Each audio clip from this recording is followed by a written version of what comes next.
ఇటీవల కాలంలో రాజకీయ వర్గాల్లో తీవ్ర చర్చకు దారితీసిన అంశంగా మెడికల్ కాలేజీల వ్యవహారం మారింది. ఈ నేపథ్యంలో చంద్రబాబుకు భారీ షాక్గా భావిస్తున్న హైకోర్టు తాజా సంచలన నిర్ణయం రాజకీయ పరిపాలనా వర్గాలను ఒక్కసారిగా ఉలిక్కిపడేలా చేసింది. రాష్ట్రంలో గత ప్రభుత్వ హయాంలో అనుమతులు పొందిన ప్రైవేట్ మెడికల్ కాలేజీలపై కోర్టు చేసిన వ్యాఖ్యలు, ఇచ్చిన ఆదేశాలు భవిష్యత్తులో పెద్ద ప్రభావం చూపే అవకాశం ఉందని రాజకీయ విశ్లేషకులు అంచనా వేస్తున్నారు.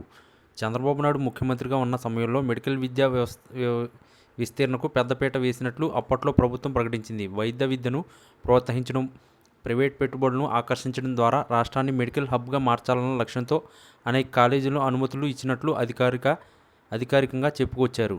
అయితే ఈ అనుమతులు ప్రక్రియలు నిబంధనలు పాటించారా, అవసరమైన మౌలిక సదుపాయాలు, ఫ్యాకల్టీ, ఆసుపత్రి సౌకర్యాలు ఉన్నాయా అనే ప్రశ్నలు మొదటి నుంచి వినిపించాయి.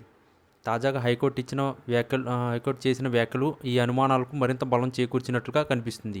హైకోర్టు తీర్పు ప్రకారం కొన్ని మెడికల్ కాలేజీలకు ఇచ్చిన అనుమతుల్లో పారదర్శకత లోపించిందని, నిబంధనల అమలులో నిర్లక్ష్యం కనిపిస్తుందని తీవ్ర వ్యాఖ్యలు చేసింది.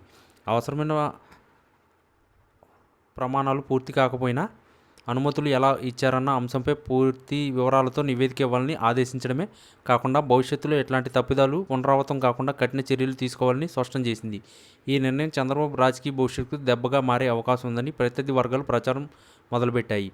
ప్రస్తుతం అధికారంలో లేని చంద్రబాబు మీద ఇప్పటికే పలు అంశాల్లో విమర్శలు వెల్లువెత్తుతున్న వేళ మెడికల్ కాలేజీల వ్యవహారం మరో బలమైన రాజకీయ ఆయుధంగా మారుతుందనే అంచనాలు ఉన్నాయి. ముఖ్యంగా విద్యా వైద్య రంగాల్లో అవినీతి జరిగిందన్న ఆరోపణలు ప్రజల్లోకి బలంగా వెళితే అది భవిష్యత్తు రాజకీయ సమీకరణలపై ప్రభావం చూపే అవకాశాలన్నీ కొట్టిపారేయలేం. మరోవైపు టీడీపీ వర్గాలు మాత్రం ఇది పూర్తిగా రాజకీయ కక్షతో కూడిన వ్యవహారమని, చంద్రబాబు హయాంలో అన్ని నిబంధనలు పాటించే అనుమతులే ఇచ్చామని వాదించారు. హైకోర్టు తీర్పు నేపథ్యంలో రాష్ట్ర ప్రభుత్వం తీసుకునే తదుపరి చర్యలు కూడా కీలకంగా మారుతున్నాయి. విచారణకు ఎంతవరకు ముందుకు తీసుకెళ్తారు, గత ప్రభుత్వ నిర్ణయాలపై బాధ్యత ఎవరిదన్నది ఎలా తేలుస్తారు అన్న ప్రశ్నలకు సమాధానం రావాల్సి ఉంది. ఈ మొత్తం పరిణామం చూస్తుంటే ఇది కేవలం న్యాయపరమైన అంశం మాత్రమే కాకుండా రాబోయే రోజుల్లో పెద్ద రాజకీయ దుమారంగా మారే సూచనలు స్పష్టంగా కనిపిస్తున్నాయి.